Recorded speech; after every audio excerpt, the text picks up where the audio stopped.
Take two vectors pointing in different directions. Together, they form a flat two-dimensional plane.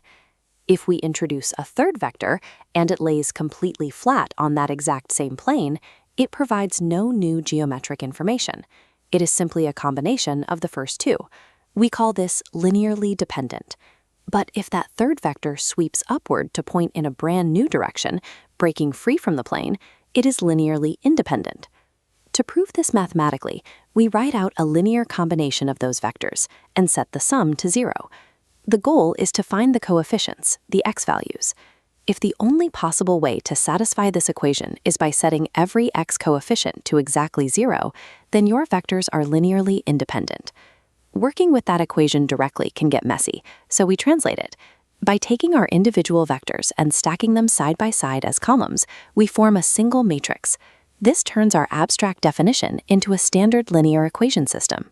Checking for linear independence is simply the act of solving a standard linear system to see if a non-zero solution exists. Before you start doing complex matrix calculations, scan your vectors for immediate red flags. You can often prove linear dependence using a few mathematical shortcuts. This graph shows vectors u and w. They point exactly along the same line, just in opposite directions.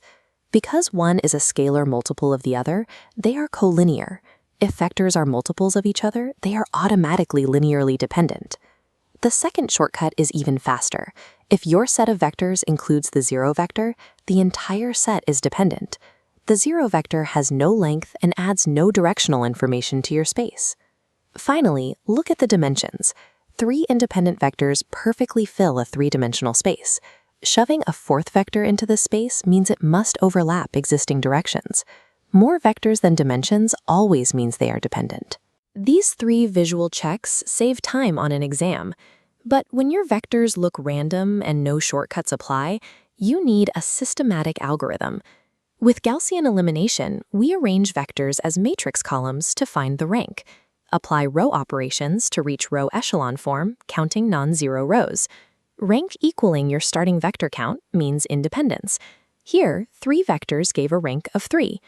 Let's put this into practice. Here are 3 new vectors. Pause the video, build your matrix, and determine if they are independent. Reducing this matrix clears the bottom row to all zeros, leaving a rank of 2. Since 2 is less than our 3 starting vectors, they are dependent. The 0 row signifies one vector was a redundant combination, so the algorithm eliminated it. When a set of linearly independent vectors covers every point in a vector space, we call that set a basis. A basis requires 2 conditions. It must span the entire space, and the vectors must be linearly independent. There is a major shortcut for n-dimensional spaces. If you are working in R3 and you have exactly 3 vectors, you only need to prove they are independent. If they are, the math ensures they also span the space. They automatically form a basis. Looking back at our first successful 3x3 matrix, we had exactly 3 vectors in R3, and our Gaussian elimination proved they were independent.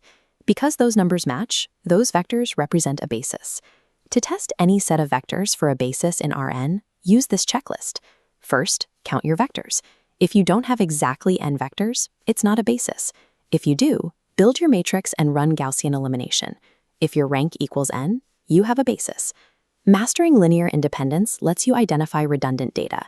By isolating only the independent vectors, you define a vector space using the minimum number of components necessary.